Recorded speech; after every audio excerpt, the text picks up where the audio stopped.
Iraq is a long way from Ohio, but what happens there matters a great deal here.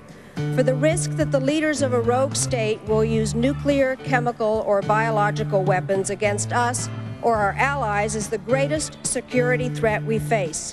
And it is a threat against which we must and will stand firm.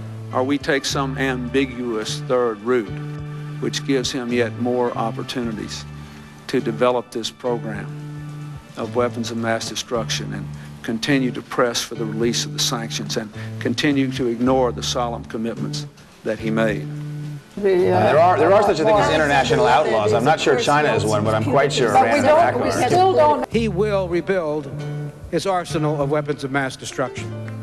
And someday, some way, I am certain he will use that arsenal again, as he has 10 times since 1983.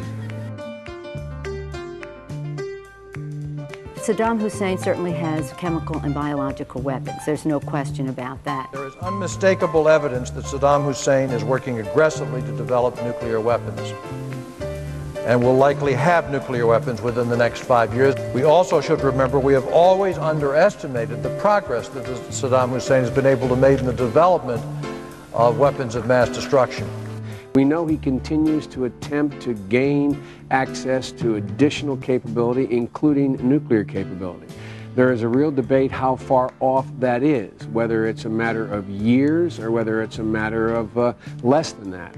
And so there's much we don't know. Saddam Hussein, in effect, has thumbed his nose at the world community. And I think that the president is approaching this in the right fashion. Do you believe we could have disarmament without regime change? I doubt it. I can support the president. I can support an action against Saddam Hussein because I think it's in the long-term interests of our national security. Serving on the Intelligence Committee and seeing day after day, week after week, briefings on Saddam's weapons of mass destruction and his plans on using those weapons, he cannot be allowed to have nuclear weapons. It's just that simple. Bill, I support the president's efforts to disarm Saddam Hussein. I think he was right on in his speech tonight. The lessons we learned following September the 11th were that we can't wait to be attacked again, particularly when it involves weapons of mass destruction. So, regrettably, Saddam has not done the right thing, which is to disarm, and we're left with no alternative but to take action. When I made the decision to remove Saddam Hussein from power, Congress approved it with strong bipartisan support. While it's perfectly legitimate to criticize my decision or the conduct of the war, it is deeply irresponsible to rewrite the history of how that war began.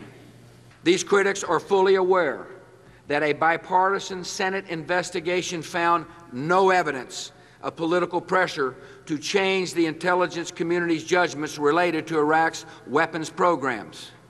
As our troops fight a ruthless enemy determined to destroy our way of life, they deserve to know that their elected leaders who voted to send them to war continue to stand behind them.